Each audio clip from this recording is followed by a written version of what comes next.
Thanks for joining us here. My name's Chris. I'm at my family business. This is a brick and mortar store that's actively buying and selling. There's probably going to be real customers in the background as we're doing this. So again, thanks for being here. We're going to answer some questions that people have been asking me and topics that have come up. So let's get right to it.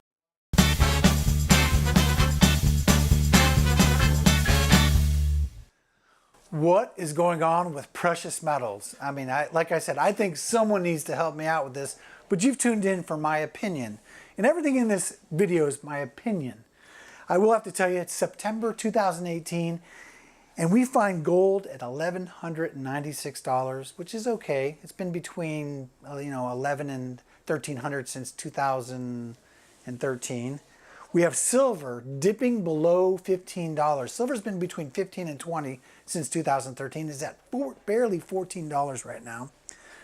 And palladium. Palladium was once so cheap that they decided they were not, everything that they were making out of platinum, they were going to make out of palladium.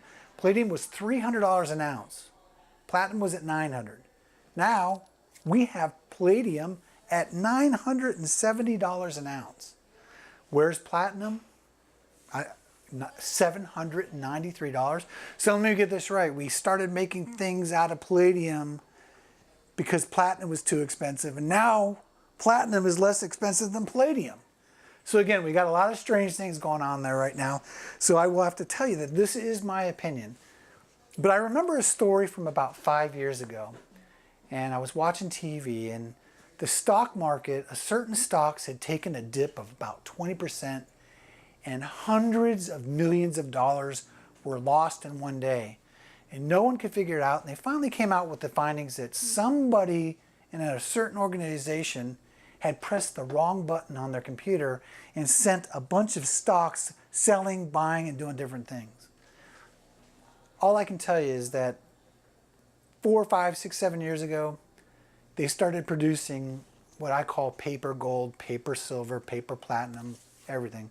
What that means is they're selling leveraged gold, silver, and platinum on paper, and there's so much of what I mean by papers, ETFs, there's so much, I won't call it fictional gold, but there's so much of this stock market gold that you never physically take possession of out there.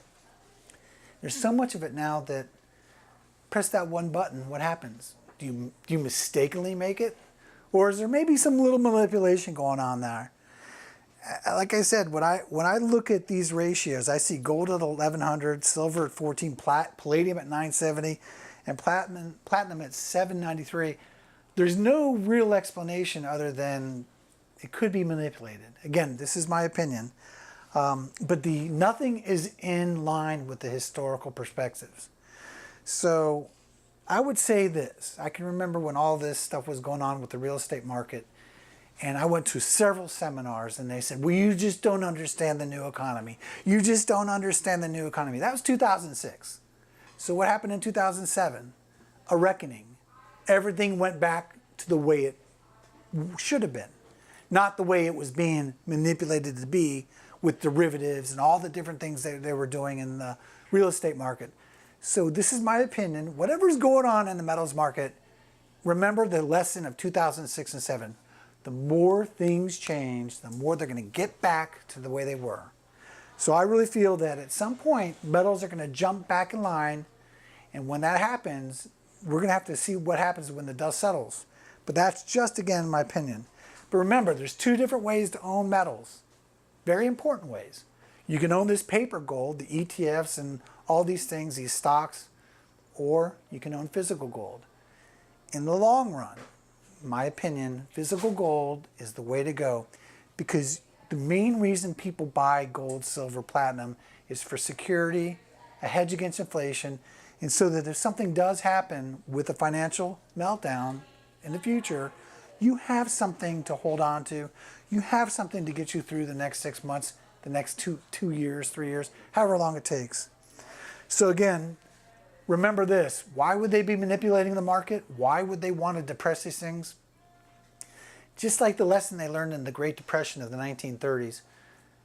When that happened, the worst thing that people could do is they were taking money and they were saving it, and they were putting it in their mattresses and they weren't spending it, and it wasn't going into the economy. Look at what happened to metals after 2007 when the whole market practically collapsed. What happened? People started buying precious metals. They went up. Why did they do that? Because they didn't trust what was going on. They didn't trust Wall Street. They didn't trust the Washington bureaucrats. So at this point, I would say that basically the reason that metals might be manipulated is because if you take all your money out of the market and put it into precious metals, it's akin to putting it in the mattresses. And the economy doesn't work properly when you're doing that. So the gurus on Wall Street definitely have a vested interest to make sure that you don't buy precious metals, because they want it in the stock market. They want it in your IRA. They want it everywhere but in your mattress and in precious metals. So I hope this helps you out, and this is all my opinion. Thank you. Thanks for taking the time to listen to the video. I hope the information helped. People ask, why do I do this? Well, two reasons. I like to help people, help get everybody the fair price, spread the information, keep the collectabilities going. But also, we do like to buy. So if you do want some information on how to sell, definitely send me an email. I have a nice packet we'll send you out, and it describes the process. It's very easy. So send me an email. I'll send you an email back.